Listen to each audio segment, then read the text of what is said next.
Hey guys, welcome back to our YouTube channel. आज के video में हम लोग करने वाले हैं रेखाक्षर ह का प्रयोग। अगर आप लोग स्टेनो सीख रहे हैं तो आप लोगों को पता होगा कि ह जो है वो कई तरह से यूज़ किया जाता है और उनके कुछ रूल्स बने हैं। लेकिन हम अगर वो रूल्स को पढ़ते हैं तो वहाँ पर हम बहुत कंफ्यूज हो जाते हैं और हमें समझ नहीं आता है कि वो ह किस तरह से, किस लेटर के साथ अप आएगा या डाउन आएगा या किस तरह से लिखा जाएगा। तो आज के वीडियो में हम वही कन्फ्यूजन दूर करने वाले हैं। तो चलिए स्टार्ट करते हैं आज का वीडियो। पहले हमने लिया है ह का डाउन स्ट्रोक, यानी कि ह एक नीचे तरह से लिखा जाता है, एक ऊपरी तरह से लिखा जाता है। मैं यहाँ पर आप लोगों को लिख कर दिखा देती हूँ। जो ये ह डाउन स्ट्रोक है तो ये यहाँ पर ह जो है वो डाउन आएगा, ठीक है। अगर अप वाला होता तो अप वाला वो हम नेक्स्ट करेंगे। पहले मैं आप लोगों को ह का डाउन स्ट्रोक बता देती हूँ, ठीक है। तो सबसे पहले यहाँ पर इसका एक रूल है, सिंपल सा, आपको सिर्फ यही याद रखना है और आपकी सारी कन्फ्यूजन दूर हो जाएंगी। बाकी आपको कुछ भी पढ़ने की ज़रूरत नहीं पड़ेगी, ठीक है। सबसे पहले केवल ह, अगर हमने सिर्फ ह, जैसे कि अगर लिखा है हे या फिर अगर लिखा है ओ हो, ठीक है, इस तरह से अगर कुछ भी लिखा है केवल ह, इसमें हम जो है ह देख सकते हैं और इसमें भी हम सिर्फ ह देख सकते हैं क्योंकि ओ जो है एक स्वर है, ठीक है। इस तरह से अगर कुछ आ जाता है तो उसके लिए जो ह है वो हमेशा डाउन जाएगा। अगर हमें हे लिखना है तो वो इस तरह से, और जो स्वर है कहाँ कहाँ किस तरह से लगते हैं ये हमने पहले ही कर लिया है, आप लोग पिछली वीडियो देख सकते हैं। और जो ओहो है तो ओहो के लिए ये तो हो गया हमारा ह, और ओ हो इस तरह से। अब ये क्या है, ये जो ये वाला है ये हमारा ओ का स्वर है, जो ये है ये हमारा ये वाले ओ का स्वर है। तो ओ एक स्वर है जो कि हमारा अ से अ तक अगर हम लिखते हैं तो वहाँ पर लिखा जाता है, इसलिए एक मात्रा है। तो मात्रा जो है, अगर ये हमने पिछली वीडियो में भी किया था, अगर स्वर पहले आता है तो वो पहले लिखा जाएगा और बाद में आता है तो वो बाद में लिखा जाएगा।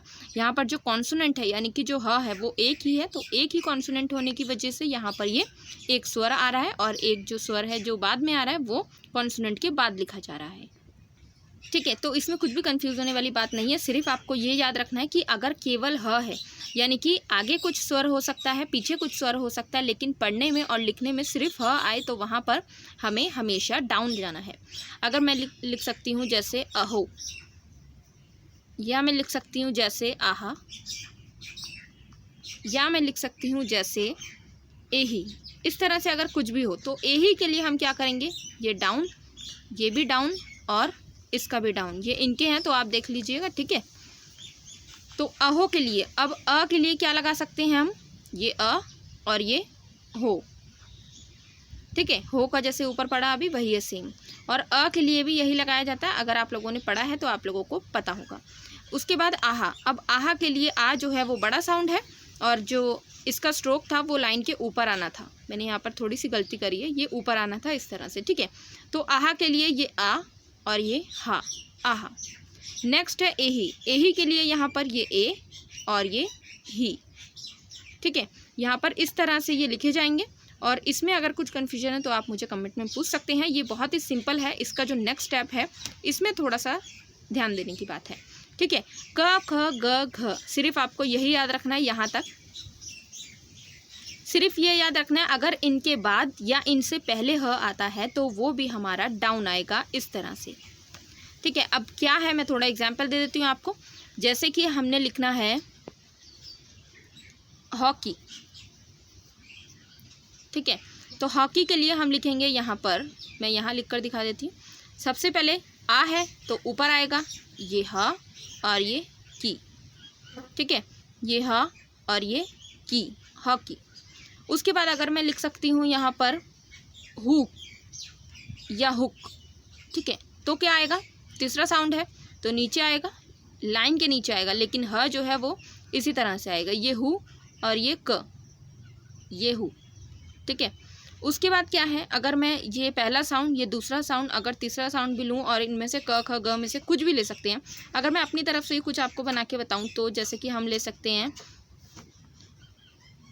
हेक, तो फिर ये हे और ये ख, ये कुछ वर्ड्स नहीं है, बस मैंने एग्जाम्पल के लिए आपको यहाँ से समझाया कि मतलब अगर इसमें से कुछ भी आ रहा हो, चाहे ये पहले आ रहा हो या फिर ये बाद में आ रहा हो, तो आपको ह जो है वो हमेशा डाउन लिखना है और ध्यान रखना है कि यही आना चाहिए, इसके अलावा अगर कुछ आते हैं तो वहाँ पर हमारा दूसरा रूल लग जाएगा। ठीक है, तो इसके रूल के लिए यही समझना ज़रूरी है कि अगर क ख ग घ सिर्फ इन 4 में से अगर ह के साथ ये 4 आ रहे हैं या इनमें से कुछ भी आ रहा है तो ह हमेशा हमारा डाउन जाएगा। उसके बाद क्या है, अगर इसके और एग्जाम्पल लें, जैसे कि हम ले सकते हैं गहरा। तो गहरा के लिए ग है रा, इस तरह से। ठीक है, गहरा। अब यहाँ पर देखिए आप, क्या है, ये लाइन के ऊपर ग लिखा गया है। क्यों? क्योंकि जो ह है वो डाउन स्ट्रोक है, इसलिए। अगर मैं यहाँ से लिखती ग है रा तो वो हमारा लाइन के नीचे आ जाता। ठीक है, तो ह जो है हमारा वो ऊपर से ही आएगा, ये भी रूल होता है। तो इस तरह से गहरा लिखा जाएगा। नेक्स्ट जो है वो अप स्ट्रोक का है। जो डाउन स्ट्रोक है वो इसी तरह से, सिर्फ ये 2 रूल हैं। आगे जिस भी तरह से आप लिखेंगे सिर्फ यही 2 रूल अप्लाई होंगे। तो यहाँ पर कुछ भी कंफ्यूज होने की बात नहीं है, सिर्फ ये 2 लाइन आप याद रख के पूरी स्टेनो कर सकते हैं। नेक्स्ट जो है वो अप के लिए। तो अप के लिए क्या है, सिंपल है कि क ख ग घ जो हमने अभी ऊपर पढ़ा, इसके अलावा अगर कुछ भी आता है तो वहाँ पर ह जो है हमारा अप जाता है।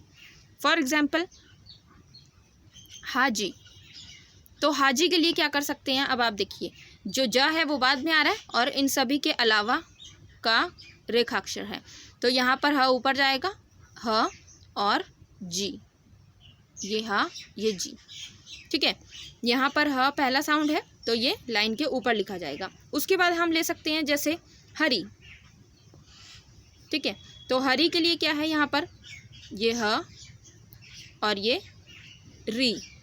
अब दोनों मिक्स हैं, ध्यान दीजिएगा, इसलिए थोड़ा सा बड़ा हुआ है। ये ह बनाया हमने यहाँ तक और उसके बाद री, तो हरी यहाँ पर। ठीक है, उसके बाद हाथी। तो हाथी के लिए ये हा और ये थी, हाथी। ठीक है, ये हरी की जगह हम हारी ले लेते क्योंकि ये लाइन के ऊपर है। ठीक है, उसके बाद क्या है, अगर हम और एग्जाम्पल लेना चाहें तो हम ले सकते हैं जैसे कि दही। तो द कैसे लिखते हैं, ये द और ह कौन सा जाएगा, ऊपर, दही, इस तरह से। ठीक है, बहुत सिंपल है। अगर क ख ग घ के अलावा कुछ भी आपको दिखता है, कुछ भी आपको ऐसा कॉन्सोनेंट लगता है जो इनके अलावा है, तो आप वहाँ पर यही यूज़ कर सकते हैं। जैसे हमें लिखना है चूहा, तो कैसे आएगा, यहाँ पर चूहा, पहले च, ये च लाइन के नीचे क्योंकि ये लाइन को काट के आएगा, और ये हा, चूहा। ठीक है, ये रूल होता है कि अगर तीसरा साउंड आ रहा है तो वो नेक्स्ट वाले के लास्ट में लगता है, उसी प्लेस पे, थर्ड प्लेस पे। ये हम नेक्स्ट वीडियो में करेंगे, तो आज हमारा टॉपिक ये नहीं है। तो आई होप आपको समझ आ गया होगा कि कितना सिंपल है ये। इसके अलावा एक और चीज़ होती है जो आपको समझना ज़रूरी है। एक बार रिवीजन के लिए मैं आपको बता दूं कि यहाँ पर ह कहाँ यूज़ होगा, डाउन वाला कहाँ आएगा, जहाँ पर सिर्फ ह है, या फिर क ख ग घ में से कुछ यूज़ हो रहा है पहले या बाद में। अप वाला कहाँ आएगा, जहाँ पे क ख ग घ के अलावा सब लेटर्स यूज़ हो रहे हैं, यानी कि क ख ग घ नहीं यूज़ हो रहा, वहाँ पर हमारा जो है वो अप आएगा, ह। उसके बाद क्या है, एक और आता है यहाँ पर ह जो है वो डैश। ह डैश की तरह भी लिखा जाता है, जहाँ पर ह की टिक लगाई जाती है या डैश लगाई जाती है, कुछ भी कह सकते हैं। ह का आंकड़ा होता है। ठीक है, जिस तरह से अगर मैं यहाँ पर लिखूँ, इसका रूल क्या है, ह की डैश कहाँ कहाँ लगाई जाती है, तो सिंपल है, ह की डैश लगती है म, ल, र और अड़। अगर आपको ये 4 लेटर मिल रहे हैं तो वहाँ पर आपने सिर्फ ह की डैश लगानी है, पूरा ना तो डाउन लिखा जाएगा ना अप लिखा जाएगा, सिर्फ डैश। अब लगाएंगे कैसे वो आप देखिए, ये जब आप थोड़ी सी प्रैक्टिस कर लेंगे ना, तब आपको ईजिली समझ आ जाएगा कि ये किस तरह से लगाया जाएगा। ठीक है, तो पहले अगर हमने लिखना है कुछ भी ले सकते हैं, अगर हमने लिखना है हार, तो हार में र आ रहा है। ठीक है, तो हार, तो हम हार इस तरह से नहीं लिखेंगे या इस तरह से नहीं लिखेंगे। अगर र जो है वो अप जाएगा तो इस तरह से ही आएगा, ये ठीक है। लेकिन अगर र जो है वो डाउन जाए तो हमारा हार जो आएगा वो इस तरह से आएगा, ये हा और ये र। अब हा की जो मात्रा है वो इधर लगेगी। ठीक है, उसके बाद हम ले सकते हैं हेम। तो अब हेम के लिए यहाँ पर ये हे और ये म। ठीक है, उसके अलावा ले सकते हैं हम होली। तो होली के लिए ये हो, ये ली, ये हो और ये ली। ठीक है, उसके अलावा ले सकते हैं हम हिमाल। तो हिमाल के लिए ये ही, ये माँ, ये ल। तो ही के लिए ये माँ और ल। ठीक है, इस तरह से ही लिखा जाएगा। बहुत इजी है, बहुत सिंपल है। सिर्फ ये जो मैंने यहाँ पर आपको बताया है यही याद रखना है, तीनों जगह आपको सिर्फ यही याद रखना है, इसके अलावा कुछ भी मुश्किल नहीं है। और कुछ अगर क्वेरी रह जाती है, कुछ डाउट रहता है तो आप कमेंट में पूछ सकते हैं। एंड आज की वीडियो में इतना ही। Thank you so much for watching this video.